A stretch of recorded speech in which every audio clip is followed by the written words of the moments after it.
several things. It's time to take my hair down.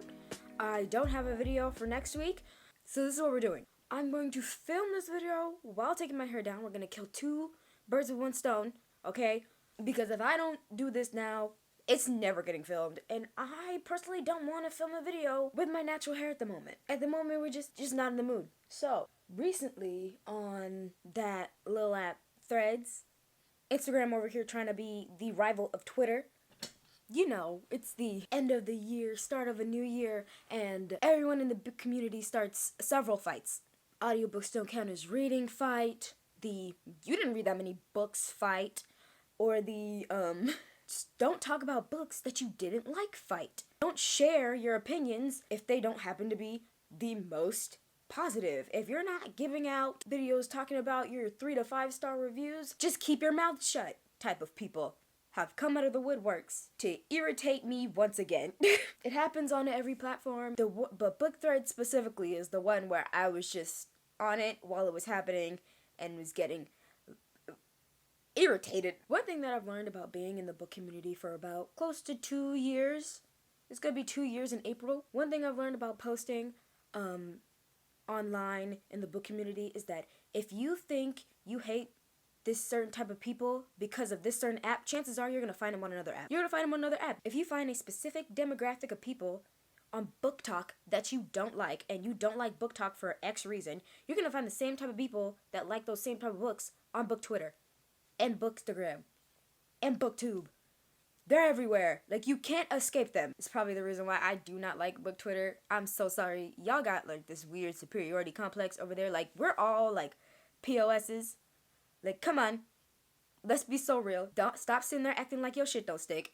It do. I don't interact with Book Twitter a lot.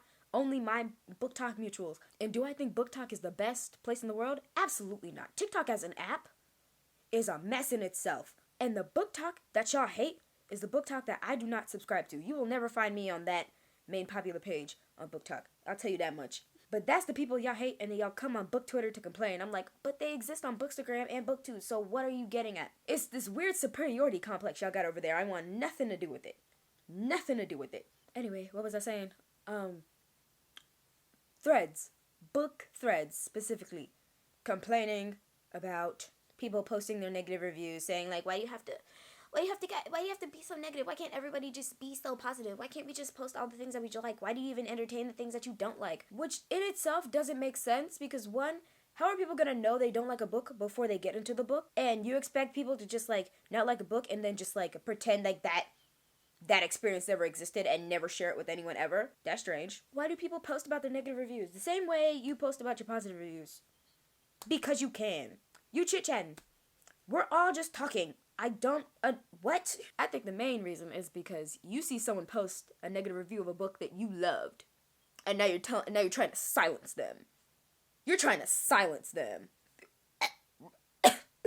Audacity. But now, that whole argument being brought back up again riled me up, and now this video, we're gonna talk about all the books that I hate. I'm gonna talk about all the books that I hate. I frequently talk about the books that I love. I am very, very, very, very picky with the books that I choose to enjoy, to spend my time on, to spend my money on. I am incredibly picky.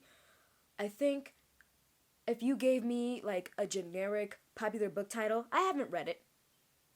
Because I know I won't like it. I don't want to. So very few times will I hate a book. But there have been times where I hate a book. Now, do I love to talk about my negative reviews? No. Do I hate people that do? Absolutely not. You do what you want to do. I love watching negative reviews, by the way.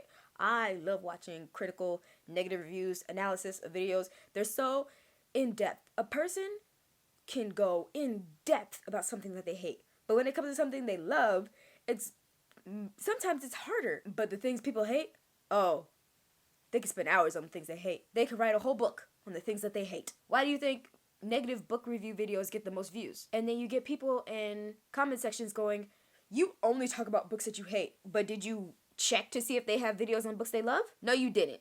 So, without further ado, let's get into the video. And before anybody freaks out, my natural hair is not that long. So, this length is fine to cut at. I'll live.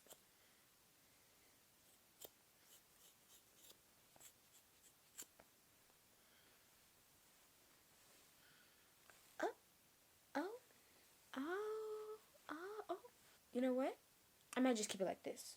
I might just keep it like this for like an extra few weeks. No, I'm kidding. I've had these in since October. Okay, let's get into it. I have my handy dandy Storygraph. But before we actually get into it, let me go over my ranking system. Most time when I'm ranking, it's just vibes. It's just vibes. How did I feel in that moment while I was reading it? Did I have a good time? Did I enjoy myself? Did the book make me cry? And was the writing just like peak? 5-star books. A 5-star book to me is like writing, great. Banter, the dialogue, not cheesy, did not make me convert into myself, was probably a realistic conversation. Love it. Storyline, great. All the tropes, you nailed it. Probably made me cry and had some twists and turns that I was not expecting. If it's a romance, it probably didn't have a third act breakup. Love that. Love to see it. Those are my criterias for a 5-star. Also, is it a book that I would recommend to people? For sure. For sure. If it's a 5-star read, I'm like, I wish I could force this book into your hand at this moment. But I probably can't do that, so I'll just make a recommendation post instead. And I'm a very opinionated person. I don't just be giving out 5 stars to everybody for no reason. You gotta earn it with me. One braid, done. Now, a 4-star read. Don't differ that much from a 5-star read. One thing that demotes it from a 5-star read is, did it make me feel things? Did it make me cry? If it didn't make me cry, it could be a 4-star book. Did the dialogue make sense to me? If it didn't sometimes, if I wasn't feeling it, if I just wasn't, again, we're just going solely based off vibes. If the plot was like kind of predictable, again, 5-star romance, no third act breakup. 4-star romance, you threw in a third act breakup in there for reasons I do not know why. Did the romance book need it? Probably not. And you just did that for funsies. You just did that for little poops and giggles. That's what you did that for. And I don't appreciate it. I think for a fantasy, it's like if the plot gets like kind of a little bit predictable. But 4 and 5-star books I will always recommend. Probably not as much as like, you need to read this book right now, shove it in your face. If I could, but read it. But like, read it. Read the book. Just read the book. It'll do you good. Read it. Now, when it comes to a 3-star book, that's kind of where I go in the read it at your own risk route. 3 stars are like, it could have been better. It definitely could have been better, but it wasn't awful. It wasn't bad. Did I enjoy myself? For sure. Did the dialogue make me convulse into myself? Probably. Was the plot incredibly predictable? Sure. Did it make me feel things? Not really. Should you read it? That's up to you. So you could hate it. You could love it. I don't know. I don't know your life. I don't know your taste. I don't know.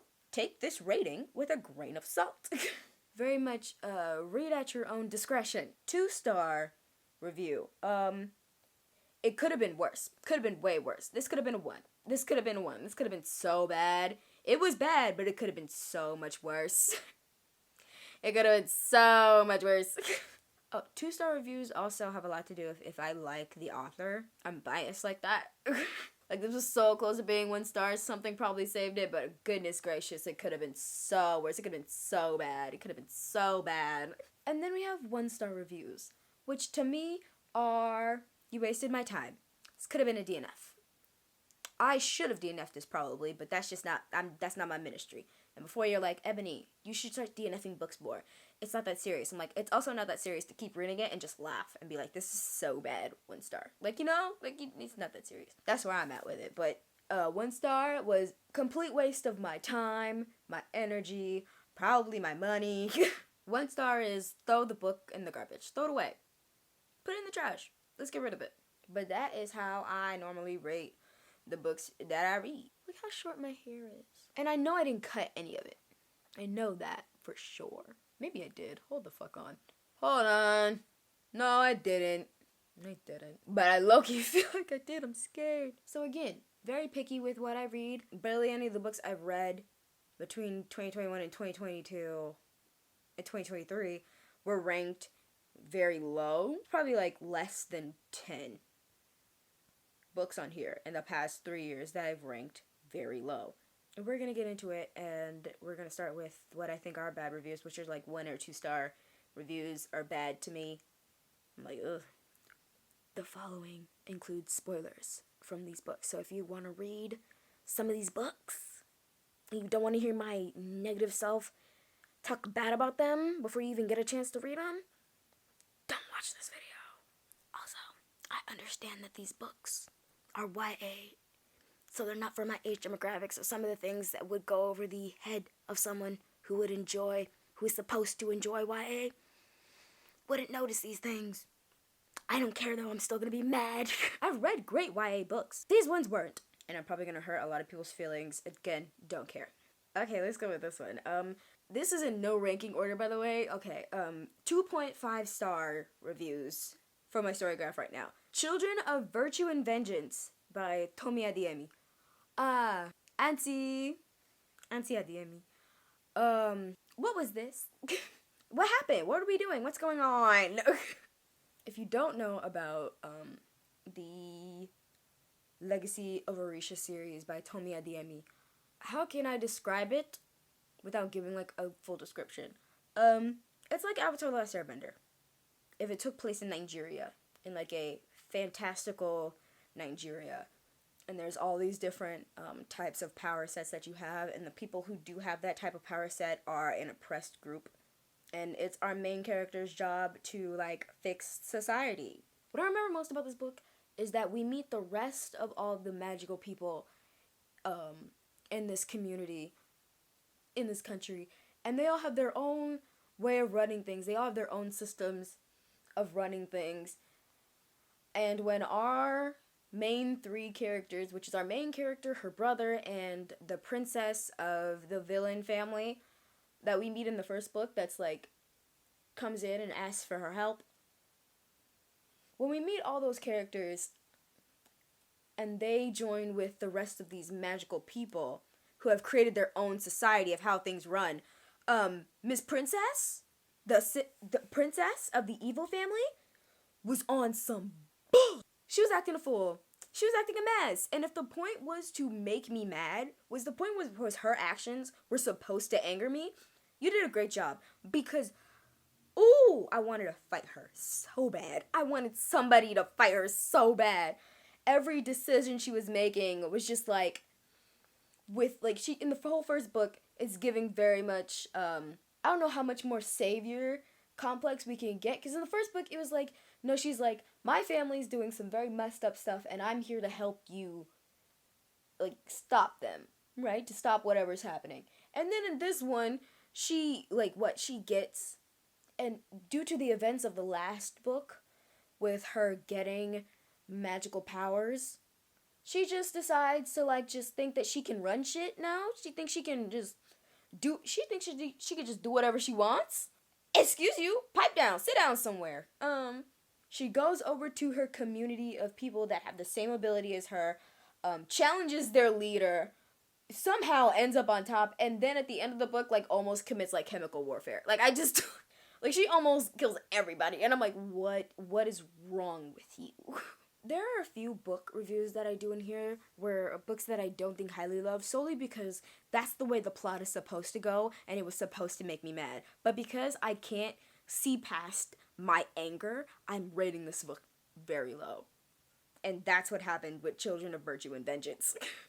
But yeah, I think this was the book that just made me, like, not even want to continue with the series, just due to the fact that I was angry the entire time. Not to mention, this book came out in 2019, and recently the third book is going to be released. Like, they just announced the third book is going to be released soon. I don't care. I'm so sorry, I don't want to read it. I just don't, like, maybe one day, maybe I won't. I do know the series is going to be turned into a TV show, I think, or a movie. It got picked up, right? Like, the rights got sold and everything. So, we'll see what happens. But for right now, I've checked out. I've checked out completely. I'm so sorry. Like, the things that made me mad were probably the things that were just supposed to happen for the plot. But goodness gracious, I couldn't stand it. I just kept getting angrier and angrier by the second. Another 2.5 star book review I have on here is Final Offer, the third book in the Dreamland Billionaire series by Lauren Asher. I do enjoy Lauren Asher's books majority of the time. They're kind of just like a like a fun, guilty pleasure read for me. And I was reading the Dreamland Billionaire series, and I was very excited to get to Cal's book. But then, reading Cal's book, I was just incredibly disappointed. If you don't know about the Dreamland Billionaire series, this is how I sum it up. We are following the main grandsons of Walt Disney. Figuratively of Walt Disney. Their grandfather is the equivalent to me of Walt Disney. He has a theme park. He has multiple business ventures. Some of those being in TV and books. It's like Disney. It's like he's literally Walt Disney. And Walt Disney has passed away. So in his will, he's left his remaining living family members a task to complete. And if they don't complete that task, they don't get any money that he has left for them. They don't get the money he has left for them. Specifically, his 3 grandsons. His 3 grandsons all have a different task that they need to complete. And if they do not complete those tasks that they could inherit, or whatever they could inherit from his will, goes to their father. They hate their father. They hate that man and will do anything to keep him from getting that money. So they're like, okay, well, we gotta do that. Well, Grandpa said we gotta do this, or else we're not getting the money. We're not getting the company. We're not getting anything. So what is the first book? He has to fix an amusement park. The second book, he has to get married and have a kid, or else he can't be CEO. And then third book, we get to Cal's book, and he needs to sell a lake house. One thing about Cal as a character, he's like the fun oddball out. You know, sometimes you have a trio of characters. There's always like the fun one, the one that's always making jokes, it's always sarcastic. Like, that's Cal in this entire book series. Everybody really loves Cal because of the energy he brings. In books, like, I think like the type of energy that you would get from like a style Stolinsky and Teen Wolf, like that kind of energy, that type of character that you just love regardless. The majority, like a heavy majority of people just love regardless. That's the energy that you get from Cal. But one thing you learn about Cal in the series is that he is an alcoholic. He has an alcohol problem that he is barely fixing. And throughout this book, you see him dealing with that alcohol problem when interacting with his ex-girlfriend. Keep in mind, the ex-girlfriend lives in the lake house that Grandpa wants to sell. Obviously, Cal pulls up and he's like, hey, we gotta sell this lake house. And she's like, I literally live here right now. Like, I live here. What do you mean? He goes, hey, Grandpa put in the will. He goes, why would your grandpa do that? And he's like, I don't know, but hey, we gotta sell it, so we gotta figure something out. Now, this lake house is set in a small town that the family would go to, like on holidays and stuff. They would just go to lake house. This whole entire town is where my main issues with the books start, because this entire town is, if this is how all small town romances are written, I want nothing to do with them. I want absolutely nothing to do with them. Cal did have an alcohol problem. He spent a lot of time in this small town while he had his alcohol problem. He was with the ex-girlfriend we meet in this book during that time, and she lives in this small town, and they had a very bad breakup. And this all happens before the first book. We don't see any of it, but when they describe it, like, emotionally, it was like a tough breakup because of his alcoholism. And the way the entire town treats him as if he burned all their crops and destroyed all of their businesses. Like, I don't get it. I don't understand. This whole entire town treats him like he is the garbage they walk on. Like, he is the gravel. He is the dirt beneath their feet because he broke up with this girl. Because he broke up with a girl, they treat him like, everybody treats him like that. And I'm like, this can't be so serious. Like, this can't be happening. Like, can we be serious? Like, everyone from her friends, like, being harassed by, like, the ex-girlfriend's friend who's a cop. Like, everybody just keeps giving him the worst time. They have no other reason to do that other than he broke up with a girl that lives in this town. They're like, she was hurt for several... So it's none of your business, though. It's none of your business. Like, how bad was it? How bad was she hurt? It's none of her business. Like, everything else that happens in her life was not his fault. Because she's like, there's, like, other things that happened in her life that aren't his fault. But because of his alcoholism, he took it upon himself to, like, remove himself from this to cause her any pain. And then to, like, make it less worse. And then he left because, again, he has an alcohol problem. And they all treat him like he killed all their puppies. I just think it was ridiculous. that every time anybody, especially who didn't have anything to do with like their relationship or anything, anybody who comes up to him, like talks crap about him to his face, and then wonders why he's picking up the bottle again. Like, and they're like, oh, there he goes, picking up the bottle. What do you expect him to just sit there and just take it? It's not even like they're mad at him, like thinking that he's trying to kick her out of the lake house or anything. They're mad at him for breaking up with a girl. They don't know what's going on with this house. They don't know any of that. They're mad at him for breaking up with a girl. And I think like the way they handle his alcoholism in the book is like, it doesn't make sense to me, like in a realistic sense. It's like, yeah, you keep reminding the F up about how they effed up. They're gonna go back and F up some more. Maybe just like mind your business. Cause in the book you see like every time he's having like a good time, he's having like a genuinely good time without alcohol. He's like interacting with people, like having like feeling good about himself. He's not picking up the bottle. Then someone reminds him that he sucks. He goes back to picking up the bottle. And the whole entire time I was like, can we not? It felt like reading an entire book where my favorite character was just getting abused the entire time. Didn't like it. Oh, and yeah, it could have been worse.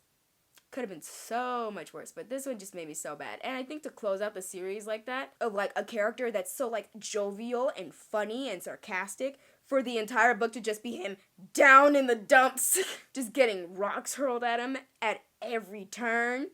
Yeah, I wasn't having it. I wasn't in the mood. I wanted nothing to do with it. Next we have 2-star reviews, and we're gonna start off one that's like a little bit milder. We're gonna start off with The Wings of Ebony, Ashes and Gold, the sequel. It's a duology series. If you've never read it, it's basically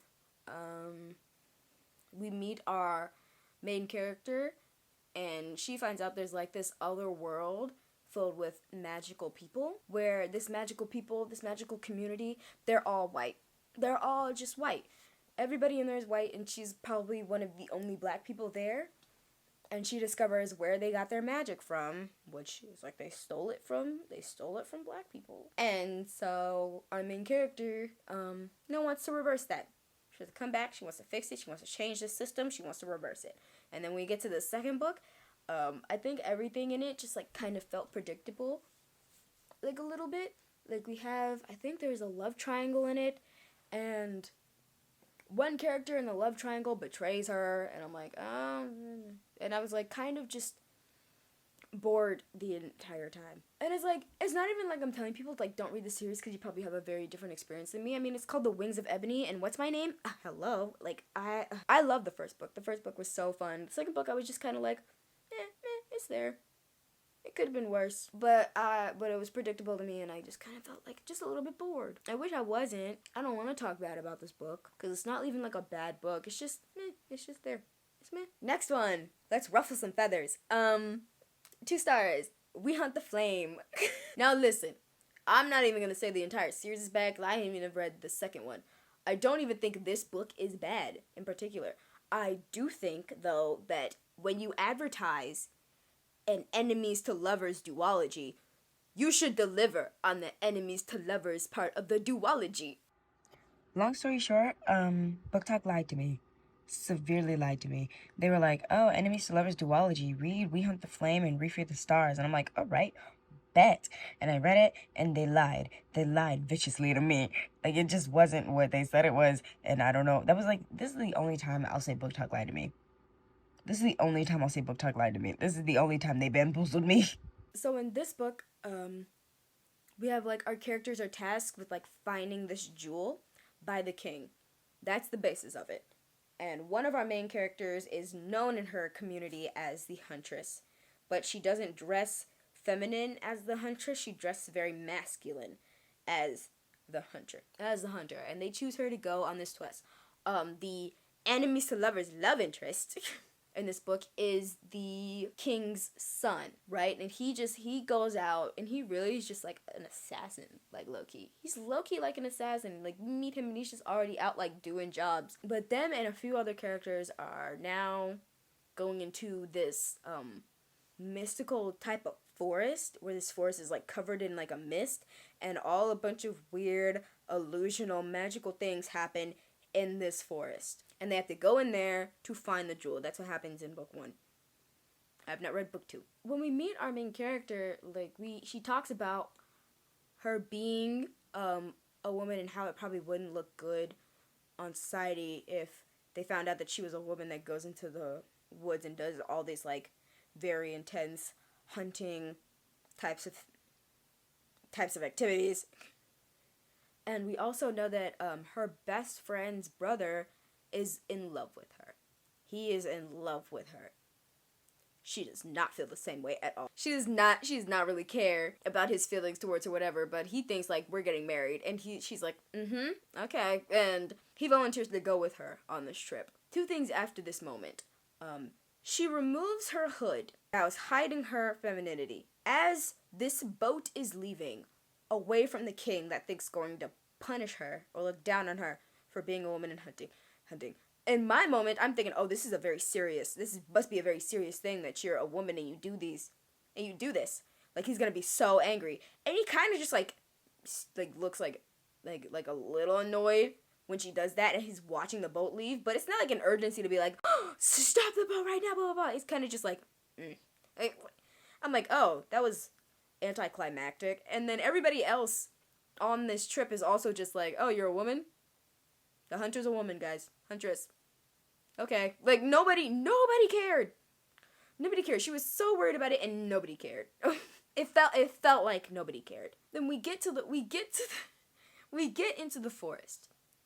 Immediately upon entry, Loverboy dies. He's gone. And I was like, wow. Wow. And you know what, like, I think I remember her main concern being, what am I gonna tell his sister? She's my best friend. Now he's dead. Not even like most tears, just not even, she didn't really care. She didn't care. Like, nobody, I feel like just nobody cares. The enemies to lovers relationship in it. Very few interactions they have together. The main love interests. And it's kind of just like, yeah, you're kind of attractive. Too bad I'm probably gonna kill you after this. Yeah, you're kind of attractive. Too bad I'm probably gonna kill you after this. That's it. That's it. And I thought it was going to be like some angsty, enemies to lovers energy happening throughout the first book of this whole thing. Barely that. Barely that. The entire book felt like watching someone walk through the desert, and like some illusions came out, and that's it. That's it. That's what the book felt like. There's another book that I read that felt exactly like that, but the description told me that's what it was going to be, so I can't even fault it for that. I didn't like it, but I can't even fault it for that. And we're not going to talk about that book today. We're talking about this one. But yeah, Long story short, the stakes were set up really high, and the delivery did not equate to it at all. I felt there were no consequences for the stakes that were being set up. It was kind of just like, man, you're kind of overreacting for no reason.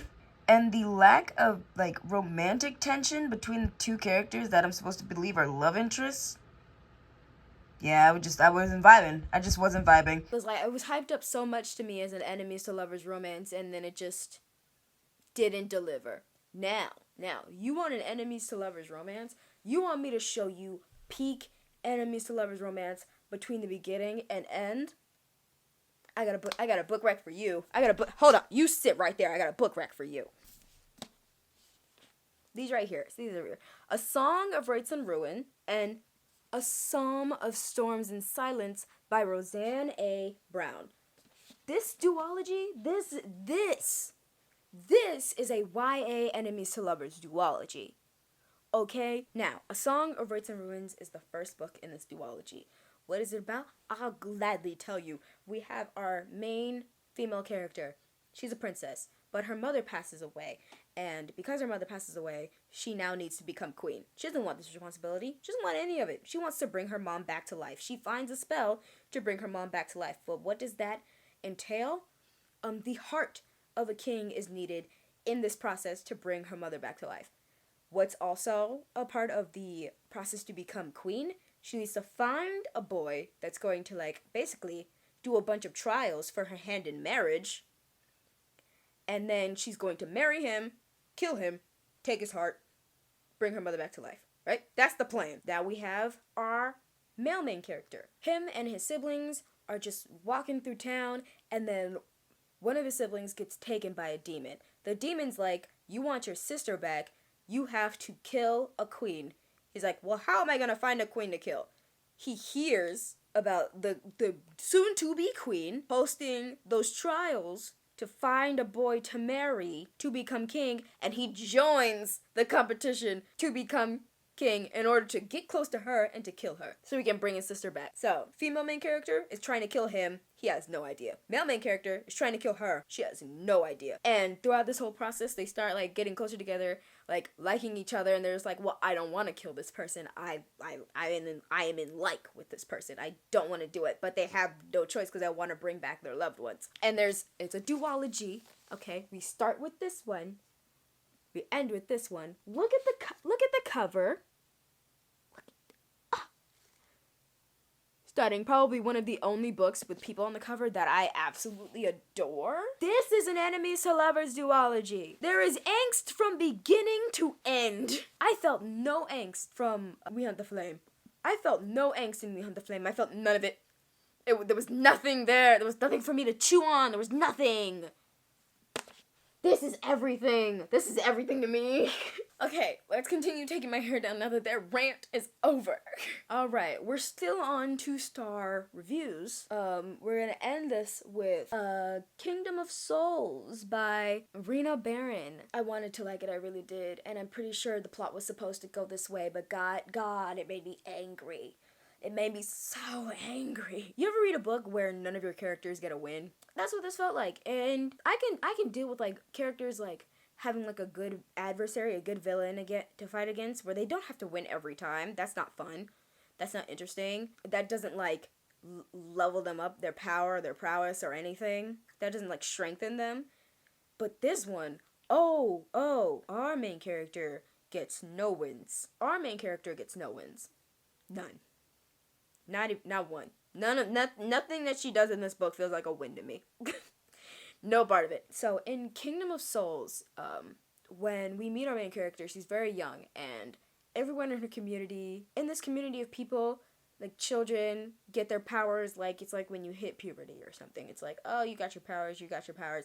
She doesn't get any magical powers for the longest time, and everybody in her community is like very worried. They're like, why isn't she have magic yet? I don't understand what's going on. She should have magic by now. Like she should be able to do magic by now. And she's feeling very inadequate with her not being able to have any type of magical abilities. And when she goes back home, she goes back to her very judgmental mother, who's like one of the most powerful magical people in the kingdom. And in this kingdom, there's a bunch of people that are going missing. There's a bunch of kids that are going missing. And if you don't want spoilers, don't watch this. Skip to the next book.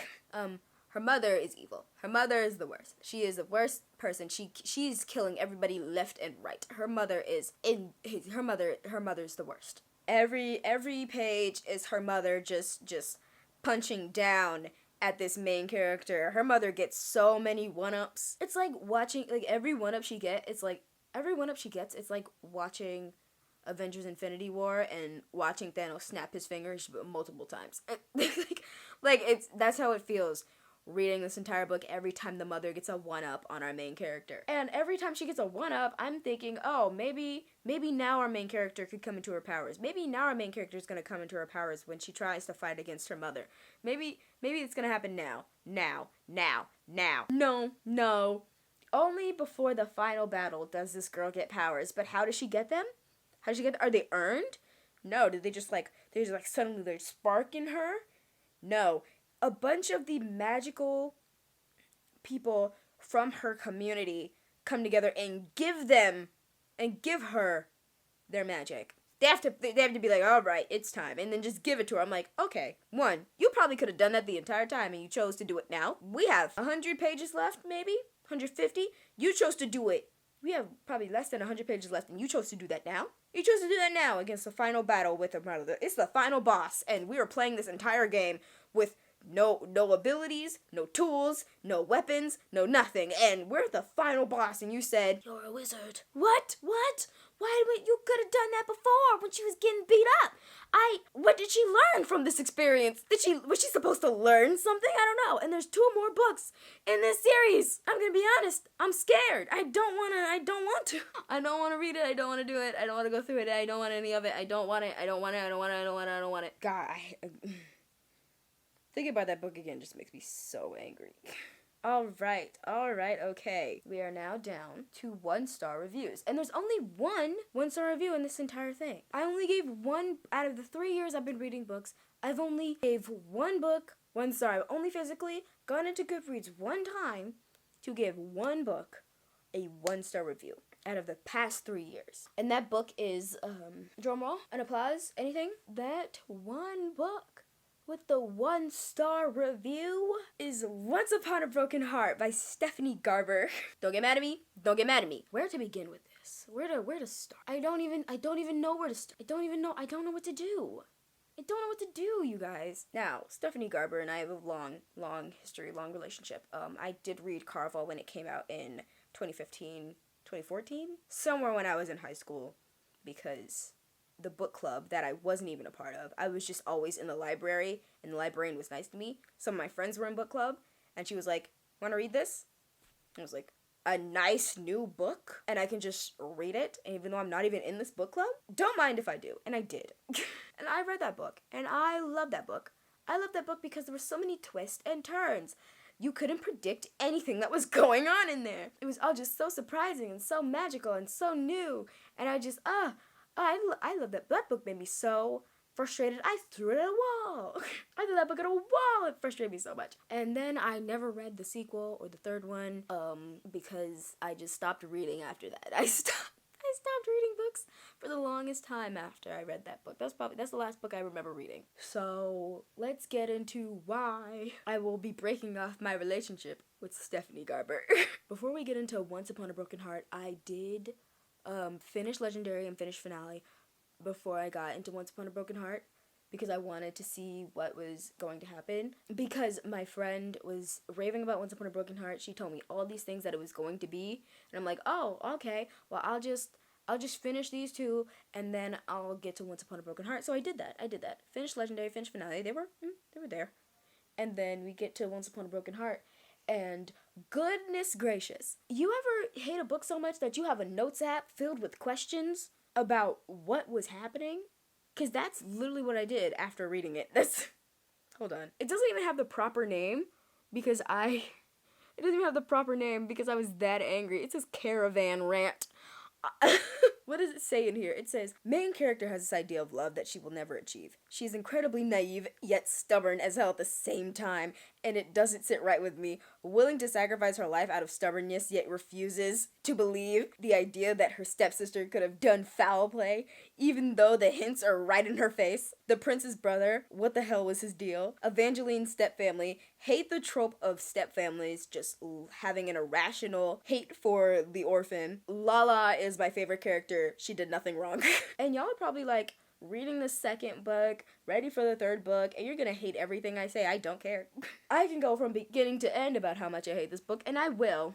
I can go into heavy detail. So we start off meeting Evangeline, and the entire book, Evangeline's personality gives me, let's take Tella and just give her a 180 and put pink hair on her, and that's Evangeline. That's her whole character. And Evangeline's whole deal is that, oh my goodness, my boyfriend is in love with my stepsister. I need Jax's help to stop them from getting married. How did you get that far?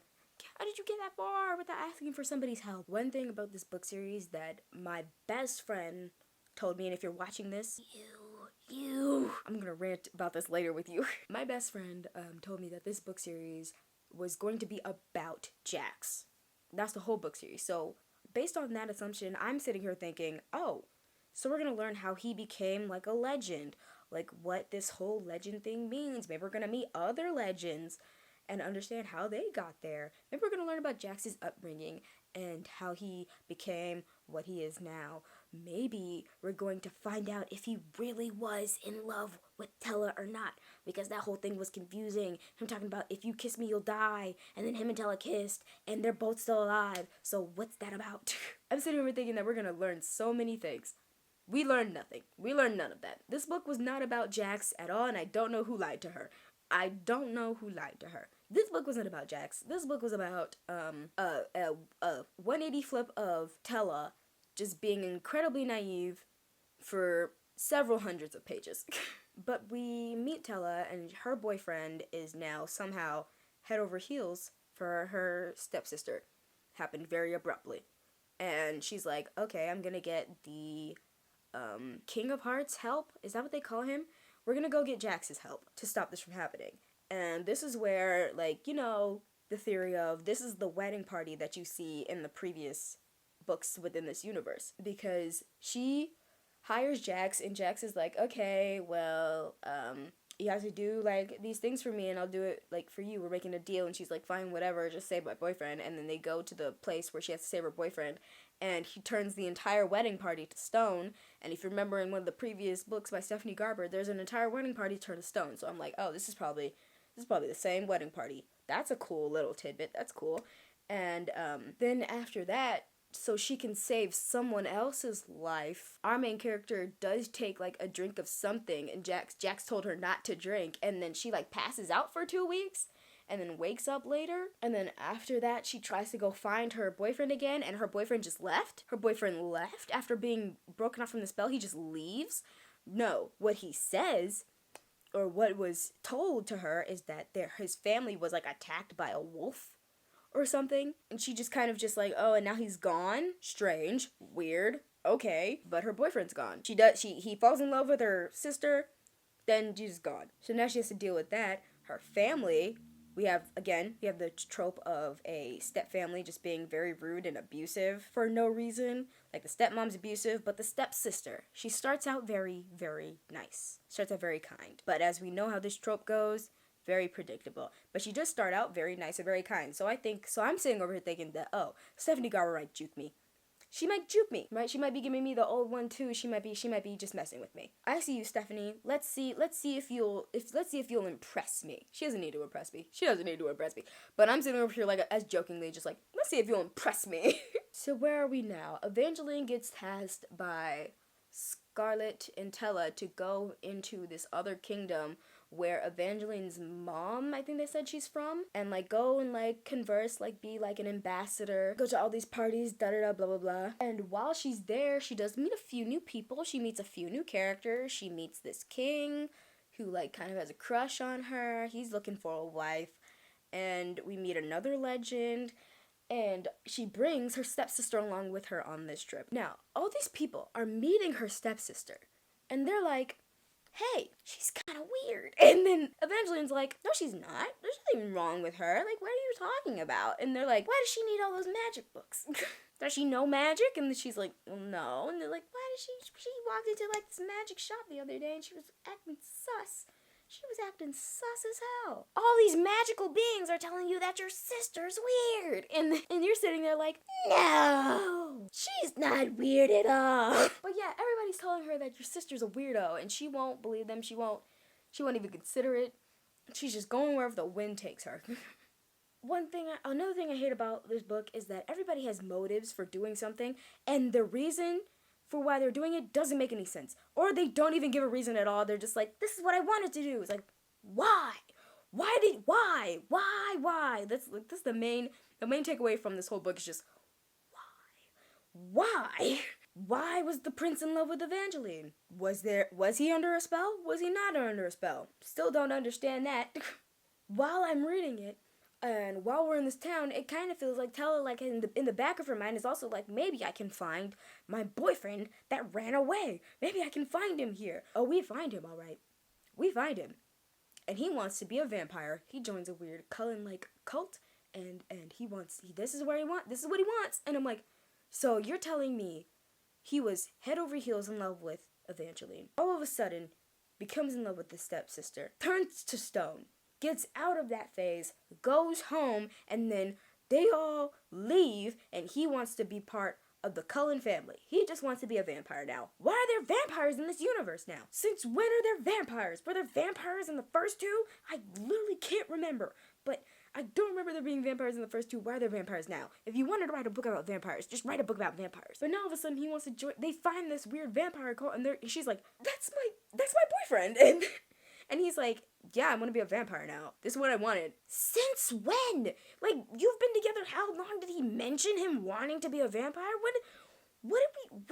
Why? He was a plot point to get the story moving for her to meet Jax.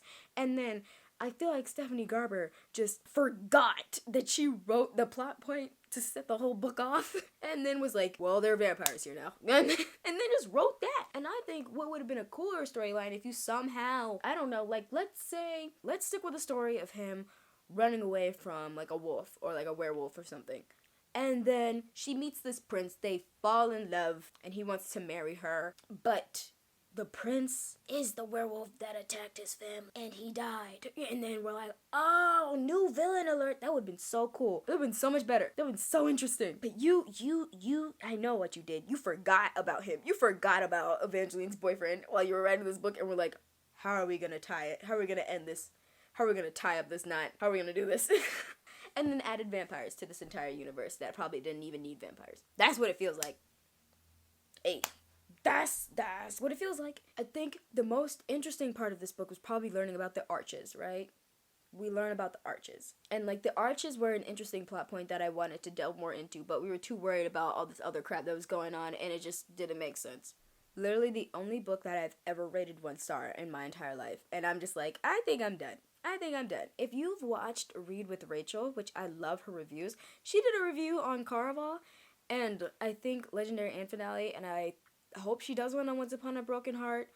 I don't know if she does, but I hope she does, because she could probably be more articulate into why this plot makes no sense than I can. I just have like that one main plot point that just made me so angry. Also the ending, like everybody becoming weirdly evil. Like we meet the prince's brother in like a small little interaction, and he just ends up evil at the end. Obviously the stepsister's evil. You could see that coming from a mile away. No amount of foreshadowing could deter me from thinking that that woman was evil.